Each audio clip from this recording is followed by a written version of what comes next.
Welcome to another episode of the Hospitality Mentor podcast. And today I am very excited to hopefully have my new friend, Ji Hye Kim, chef of Miss Kim. Welcome to the show. How you doing today? Good. How are you, Steve? Thanks for having me here. Well, I'm very excited to have you on here. And I figure I want to do this just a little bit differently. Why don't you tell the audience, maybe like the 30-second download of who you are and your restaurant, and then we'll get into your journey. Okay. My name is Ji Hye Kim. I am the chef owner of Miss Kim Korean restaurant in Ann Arbor, Michigan. We're part of Zingerman's community of businesses, and we do sort of food that's inspired by my Korean ancestors and my neighbor Michigan farmers. I love it. It sounds great. And I look at it online. So before we jump in, listeners, make sure to check out Miss Kim's restaurant. Pause this if you're driving, but it looks fantastic. The menu looks awesome. But I Thank want to you. jump in. What was your very first job in hospitality? Because your path is a little bit different than some others.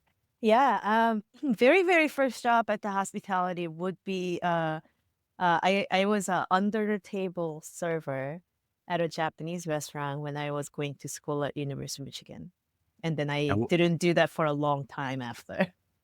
right, because when you were at University of Michigan, you were not studying hospitality or thinking like that. You were doing economics, right? When you were Political there. science and economics, yeah.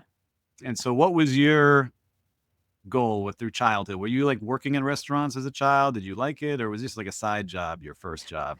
No, I mean, like, I hear a lot of, like, a chef's interview, and they're like, "When I was 4 years old and I was cooking with Nona and Yeah. made rolled out ravioli at age 4, that's when I knew." Um, that's not my story. I mean, my mom is an amazing cook, and she made everything from scratch, even more than, like, most everything from scratch Korean moms, but she didn't teach me how to cook, and I was never meant to be a chef. When I asked her how to like, I asked her once how to make something, and she basically shushed me out of the kitchen and said, like, you have the misfortune of being born a girl, so you're gonna have to learn to cook and feed your family when you get old and get married, so you don't have to do it as a child." So it's just something that I always took for granted, good food, Mhm. but never really learned how to make until I had to start fending for myself. Um, and my parents sent me to United States so I can get better education, go to such universities as University of Michigan.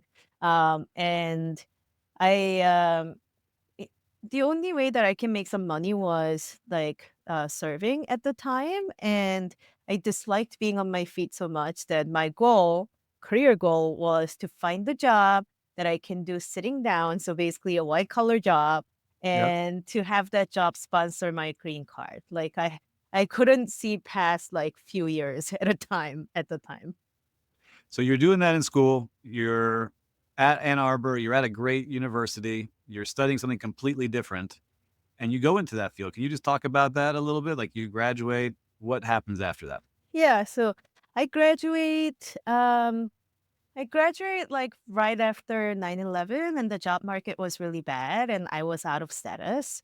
So I found the only job that I can find that was going to sponsor my green card, and that was doing sort of like administration, accounting work for hospitals and dealing with insurance companies. So I did that for a while, Mhm. and that was great in a way that it was a brand new company that was only about a year old. So it allowed me to learn different things about the company. So I didn't just do like a medical administration or medical billing. I was able to do hiring, create training materials, present to the board of directors with the Wow. financial information.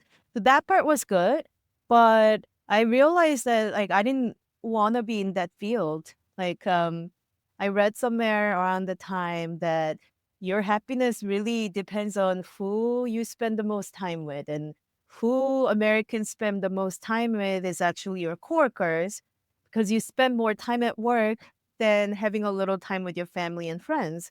And I also realized around that time that I actually really enjoy working, and I like working hard and I like doing a good job, and I was doing a good job. And then I decided that then I have to choose my surroundings carefully, and I have to choose my work carefully, like which field deserves me.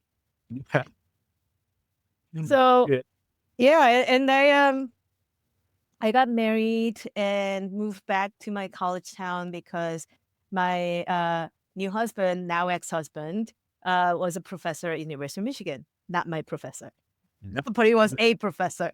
So I moved back to Ann Arbor, and this was a point in my life that I really like, first time in a really long time that I was able to ask myself, like, what is it that I want to do instead of what is it that I have to do to keep up the student visa or get a green card or put food on the table. I like basic stuff were being met to a point that I was able to ask myself, like, what is it that I want to do in a field that deserves my time and efforts? Mhm. And then I chose hospitality.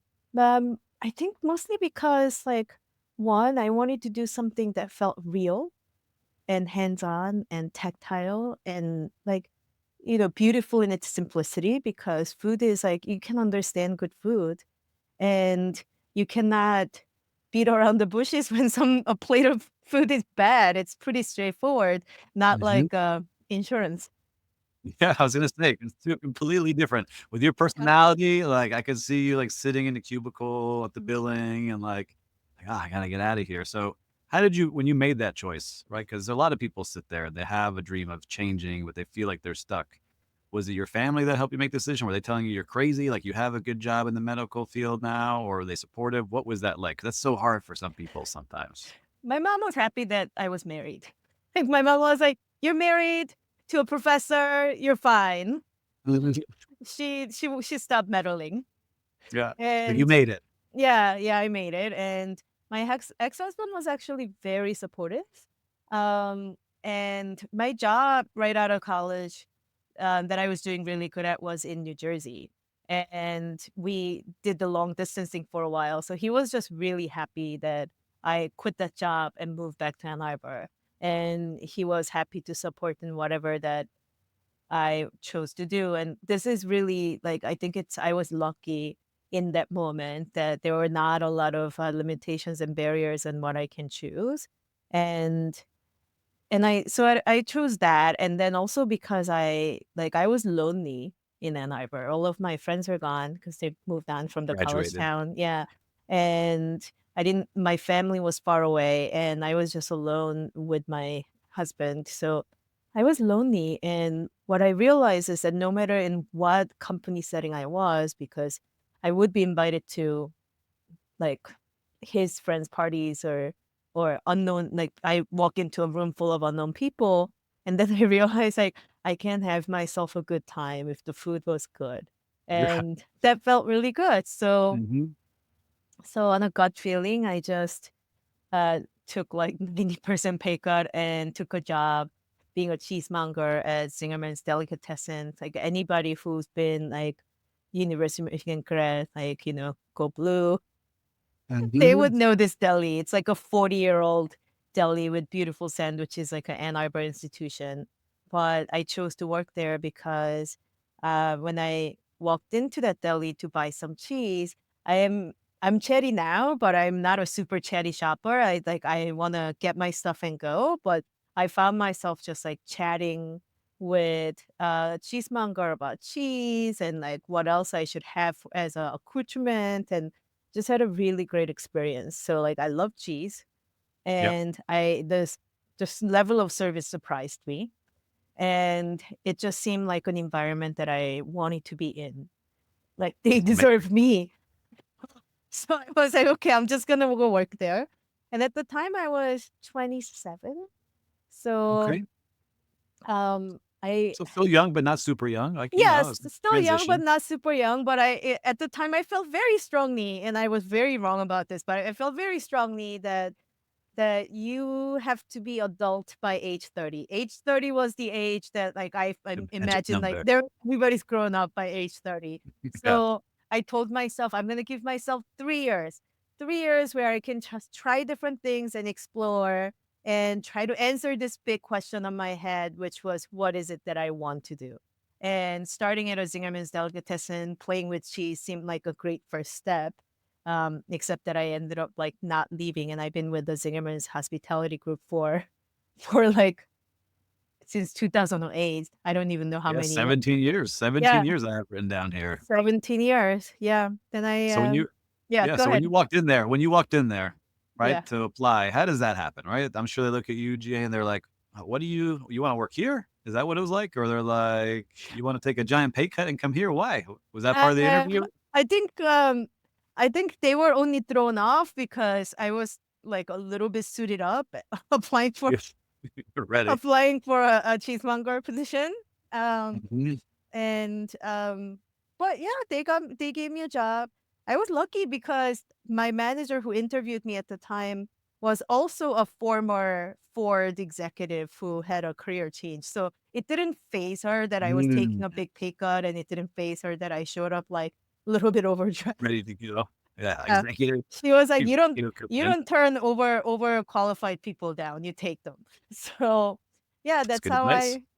how I started the hospitality I industry. love it. Yeah. Alright, so that's an interesting way to start, right? Because now you're there, cheesemonger. That's very different than becoming a chef, right? And Yeah. so Yeah. kinda give us those steps because you said you've been there for 17 years, and I'm curious of how it got you to the restaurant. Sure. So kinda Um, give us those steps of, alright, you're putting things on the shelves, you're putting tags up, I'm guessing, making sure merchandise looks good, ordering the yeah. right way. Am I It's getting it such right? a yeah, you're correct, like, it's such a different journey, atypical journey for a chef because usually chefs, like, you go to culinary school or you start from the dishwasher, and I work for this big name and that big name and that big name until I was able to get an investor to open my own company, and I Yep. just started, like, kind of, like, off skew in her ripe old age of 27 where your knees start going off. Yeah. Um, um, so I started at the retail department. I think that was very serendipitous because I met so many cooks who are in their journey to become a chef, yet they don't taste things and they don't think about the ingredients or the story of your ingredient or story of your dish and how that how your take would be on that long journey, so to Mhm. speak. And starting at the Zingerman's Delicatessen retail department allowed me to really develop professional palate. So I love um, trashy ramen noodles because that's what I grew up with. But objectively, professionally, is that better than caviar? That's like a different question, right? So Mhm. it allowed me to sort of understand there's like a professional palette that you develop, like a skill, and that's not necessarily connected to your personal preference or nostalgia. And I learned the producers and local farmers, and I learned to respect tradition and not be afraid of like understand the tradition and then tweak it a little bit. So that was a good learning. And another thing that um, I learned was that Zingerman's is an open book company. So every week we were looking at P&Ls as an hourly Wow. employee. So I felt like I was getting education on not only how to create a good kitchen, but also financially responsible kitchen and a Mhm. financially profitable business. And and then that's when I was kind of like started dreaming of my own restaurant. And I didn't have the imagination that I can partner with a Jewish delicatessen to open Yeah. a Korean restaurant. Yeah. But Zingerman's did have this thing called, they still do. They still have this thing called path to partnership, where any employee or even outside person can go on this path to become a managing partner at an existing Zingerman's business or create your own business. Wow. And I had a friend at the deli who also wanted an Asian restaurant. So we sort of started working together, and she's the one, like, she grew up in Zingerman's since high school. So she's the one who really had the imagination that we can partner with this larger group. And I was skeptical, but it did seem like a really good deal to me that I will have all these like basically, I would immediately have room full of advisors that I can go and then who can be my sounding board. And if I wanted to buy a food truck or food cart, they can help me with that. So without really having like Like I had a loose goal, like, hey, if it works out, great. If not, I will still walk away with all this experience and knowledge, and it wouldn't have cost nothing other than my efforts and time. So I went on Path to Partnership and ran a food cart for 4 years. My friend who wanted to do this together fell out after 1 year, which is like, it's how Path to Partnership works. You give it a try before you invest so much, and then you realize like maybe it's not for me, or maybe oh it is working out for me. So I did food cart for 4 years. Michigan's really cold, so Yeah. we were open from April Fool's Day till Halloween, and then when it's winter, I would go work at Zingerman's Roadhouse, which is a full service American restaurant, or I would go to different cities and then take an internship. So I stashed a few weeks in New York. I stashed a few weeks in Madison, Wisconsin, and I worked at Zingerman's Roadhouse, training at different stations. And then lastly, I was accepted as an intern at Rome's Sustainable Food Project. So I was in Rome for about 8 months, in a working kitchen before I finalized my application to be a partner and did the pro forma and got a loan to build out a restaurant, and that was in 2016 when Miss Kim opened. That's amazing. So I want to rewind because that was a great story. I didn't want to jump in as you were telling it. So you start with the food cart. It's Zingerman's food cart, or it was your idea for the food cart? It was my idea, but Mhm. Zingerman's funded it. So Yeah. So they how did that funded start? it. Right. So I think that's so cool. Like you go to this company because I haven't heard that yet in all the conversations I've had. You go and say, who do you talk to? Who is the So person you present? yeah, Paul and Ari are the founding partners, and Paul Mhm. Saginaw was in charge of the entrepreneurship department. So he was the one who was talking to anybody who had a new like business idea. So we went and talked to him, and he said, write a vision of what you want to achieve. What does the success look like? So then we wrote a vision. It was very rudimentary, like a 2-page vision of what our success looks like. And Yep. then he told us like, try cooking and try to get the food to taste really, really good. So we were doing this, and then we catered some friends like parties. And then I kept thinking like, this is sort of like playing. Yeah. This is like a playing restaurant, but it's not a real business, and I wanted to do a real business, and then another friend said, "Hey, my friend, Blake and Helen just bought a food cart, and then they're starting to serve, regular crowds with regular hours at farmers markets." So I thought that was interesting, and I went and checked it out, and then I found, I mean, I say food truck, but it is really like food cart. It was like a hot dog cart. Uh-huh. So I tracked down the hot dog cart, and I asked Zingerman's and Paul if they can buy us one so we can actually, if we're gonna play, we're gonna really play, right? Mhm. Yeah, and then around the time, like food carts and trucks, and especially in Portland, was a huge deal. And a local business owner had an empty lot, and he had such a good time in Portland that he opened the food cart area with the commissary kitchen and everything. So we were one of the first carts that went in there, and there were usually 6 to 8 carts at any given moment. We did that for 4 years, and we were the only food cart that had an HR department support and accounting support because we're working with Zingerman's. Zingerman's. That's so cool. Yeah, and, That's we were doing inventory every month. We were like, I was determined to run this, like, I know we're serving out of a food cart, but we're gonna run it like a regular restaurant and develop some systems. So we did that for 4 years. I love that. And so then Zingerman's has a stake in the business, right? Is that how it works? Like we're going to invest in Yeah, you. We have a yeah, piece of the company. All right, yeah. understood. So you're at the food cart. You realize, all right, I need some new skills. So you go to work in different restaurants and you get to Rome. How was that experience when you're there? In Rome? Yeah.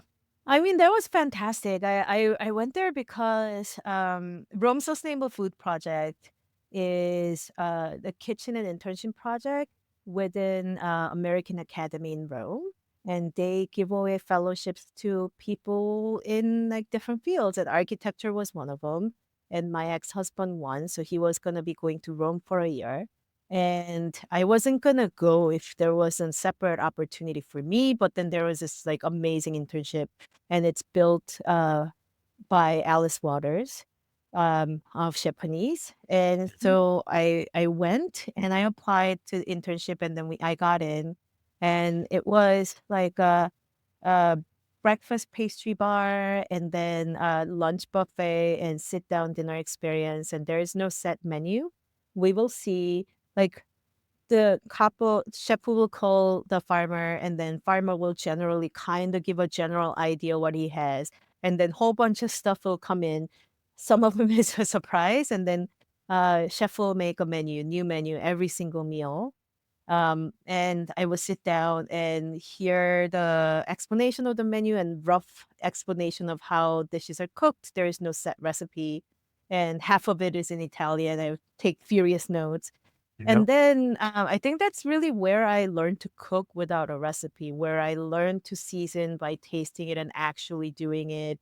And that was a great learning experience because everybody was learning. It was a teaching kitchen. And every step of the way, I had somebody who can, like, I would taste the, like, pasta water. Seasoning the pasta water was a skill set that I learned there, that it's just unbelievable skill set. You don't have to really, like, read the recipe. I would taste it and then taste the chef and get an okay. So I had a, like, immediate, like, a feedback loop Awesome. happening. Yep. Yeah, and, that was a great experience also to learn how to work with local produce, even if it wasn't planned necessarily, and how to work with any kind of, like, extra that's left over, or how to use every part of the vegetable. It was a huge, great learning experience. It sounds awesome, like a fun adventure that you had Yeah. out there. So 2016 now, let's fast forward to this part. So you get Miss Kim open, but I want to just go back a couple of months. So you did good on the food cart. You're getting your skills sharpened. I'm sure the Zingerman team is watching you. You're really into this. Like, all right, we're going to trust Ji Hye. So now, how does it start to actually become a restaurant? Because I guess one thing to invest in a cart, but it's another to do a restaurant, which is a whole different world. How does that Yes. start? Um, I mean, the path to partnership is like it looks like, the board game Life. There are, like, different steps, and every step of the way, like, you can choose to go forward, or if you cannot go forward, then maybe you go 2 step backward and then work on some stuff. So, there was, like, a list of things that you wanna do. Like, you would have been a Zingerman's manager for 2 years, you've done internal leadership development program, etcetera, etcetera, etcetera. So, I was sort of, like, checking off as I was running the food cart and doing the internships, I was checking off that list. And then they give you an application. That's when you're kind of, like, really on path. Like, everybody knows you're about to create something. And I got all the support to sort of, like, write out my vision. And I think my vision alone was 7 pages. And then I had to answer a bunch of questions. So I answered all those, and I had a lot of time to think about it because some people go through the path to partnership in 2 years. I didn't wanna go through it that fast. I actually wanted to be really, really sure. I wanted to be really, really sure that I wanted to open a restaurant, and I wanted to be really, really sure I wanted to open with Zingerman's. These are 2 different questions. And so I took my sweet time and really, Mhm. like, thought about it and thought about it and played with it and experimented. And then but once I was decided and the application was filled out and the vision was written and shared and I got bunch of feedback, I think it went into, like, 27 iterations before I felt like it was good enough. Um, I also work with the accountants. So accountants and I sat down and we had a huge, like, a business chart where Yep. we talked about our assumptions, who are our guests, and what will be the average check, and, like, what how many turns they were gonna have. We basically, like, rolled through all these scenarios to make sure we have all the assumptions in place so they can crunch the numbers to forecast out maybe, like, 3 to 5 years of, business P&L, like, pro forma. And then, that's how we built, like, financial projections to Mhm. see if it would work.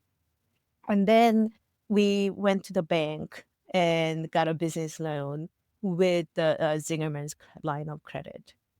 That's amazing. So you didn't have to put up your own personal guarantee for the restaurant like a lot of people do. You had Zingerman's helping you. I did, but Oh, so like we created our own LLC, and so mm, LLC is responsible for the restaurant, and I own 51% because I put in like 51% of the down okay. payment, and that's how we Wow. decided the percentage of ownership. But 51% of a deposit on a loan is really not a lot Yep. considering how much money goes in, and then we did guarantee it, but even like I could have signed 20 different papers and not be able to get a business loan of that size if I Right. didn't do it with my more established partners. And yeah, So like, you know, I love restaurant it. is So creative. not yeah, restaurant is not the highest, like, profit margin business, and I had, like, 0 experience that I can show for other than running a food cart, so that wasn't gonna Yep. happen. So it was really nice to have, support of Zingerman's in that way, and the fact that, they they're, like, investing partners, so I didn't feel like I had to lose any autonomy or freedom over my business and how I run it or how the food is. I didn't have to like we work truly as partners. I don't have to report to anyone or get permission from anyone. We work together. And I think it has been a really wonderful partnership. Yeah, it sounds awesome. I love this setup of how they've done this with you. All right, so now we get to your opening, and I know there's a lot. I've done hotel openings. I haven't done a standalone restaurant opening, but there's a lot of effort and ideas and you working in there. I could only imagine like a movie montage of you like setting up the plants the right way and all the right things.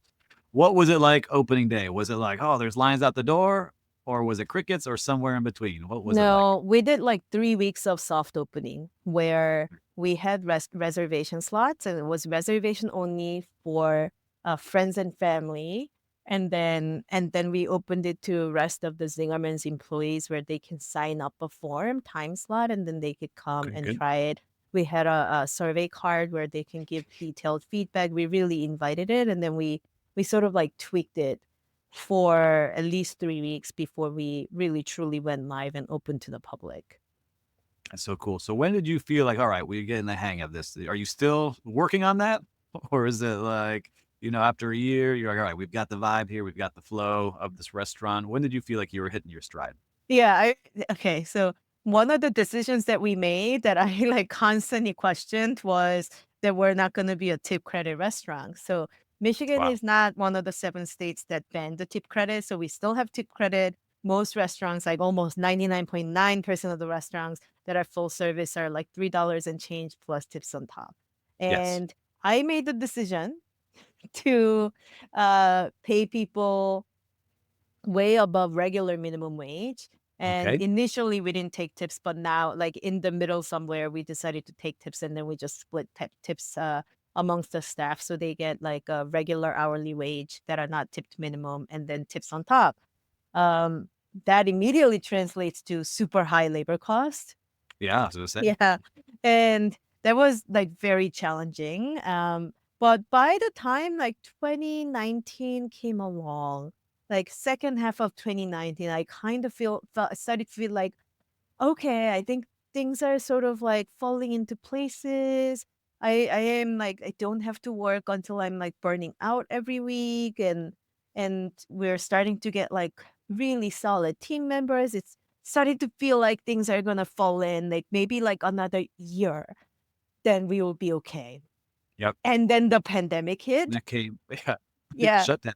Yep. Yeah, and then the pandemic hit, so we had to sort of, like, go through a little more of that, but I honestly think that we sorted through the pandemic quite well. It was very challenging, but I think we turned it into opportunity because we came out of the pandemic with like fewer challenges than other restaurants had because we didn't have as bad of a staff exodus or staff shortage as the restaurant industry was suffering from at the time because we were already paying more. Yeah. Yeah, and we were already offering benefits through Zingerman's. So, and we tried meal kits, we tried like bigger takeout, formats. We tried grab and go. We tried Zoom classes. We tried Yep. we tried whole bunch of things that actually made us more versatile. So now I really truly feel like in second half of 2023, now I feel like I can take a breath. I don't have to be at the restaurant every day. I still go in every day, but I don't have to work every shift. Right. And now I can really focus on like bigger things of the business, like working on the business instead of working in the business and like, Business. Yep. daily like trials and tribulation. I can like start looking and investing or like how to focus on more growth. I can start working on those big questions now. So yeah, like this year. So Yeah, so you go 7 years in, and 7 years now and yeah, yeah, the yeah, 7-year journey, yeah. but you started to get some good notoriety, right? You start getting nominated for awards, like we were just talking offline, 5-time semifinalist for James Beard, hopefully finalists coming up very soon. What does it feel like when you start getting recognized? That's awesome just to be recognized for anything that you're doing. Yeah, I think our far as big recognition was, I was chosen as one of Food and Wine Best New Chef for 2021. That was Amazing. that was something that I didn't even imagine is possible. And then we've been nominated for semifinalists 5 times now. When that happens, I try not to tap into like imposter syndrome. Like, Yep. it's there, but I try not to tap into it. I tell myself, like, "They must know what they're doing." Like, I'm not gonna question that. Yeah, I And like that. they saw something in us, and we wouldn't have been getting the recognition if we were not consistent in that our service and food quality. So, I'm gonna think of this as like a good job, like, continue doing a good job and continue pushing for it. It's like so I'm starting to like I'm taking it in. Like I try to enjoy the moment, but I try to think of it as like a indication that we're on the right path and then we need to keep going and doing what we need to do. I love that. I think that's great for anybody because I get that sometimes too. Like I just put out like a book and I'm like, who's even wants to read this? And you see like hundreds of people buying it. I'm like, all right, I guess it's okay. Yeah, So right? Yeah, I just like, all right. trust it. But I like that. I like that mindset. So you've been doing great. The restaurant, you see it, the reviews are amazing, and the menu looks awesome. Again, listener, if you haven't paused this, check out the restaurant of Miss Kim. But you've got something exciting coming up, right? I Yeah. don't need your 5-year plan, but tell me what's coming up that you're very excited about. Yeah. Um Miss Kim's very small in the kitchen, so we I was like thinking about way to grow without having to move to a new location, which would be sort of disruptive. And then in 2020 and 2021, I started dreaming about a vegetarian place. I'm not vegetarian, but I do eat like vegetarian heavy most of the time. Hmm. And I do love working with a lot of farmers, but like we only work with a few limited number of farmers because that's how much I can buy for Miss Kim. And we have a lot of other vegetables and a lot of other farmers we want to work with. I just don't have the capacity for it. So I was like, it would be nice if I can buy more vegetables. Hmm. And um and the pandemic taught us a lot, right? Like the labor cost is high, food cost is high, things are up in the air, restaurants are difficult to run. So with all these things in mind, like I'm ready to open a second restaurant. It's getting built out right now.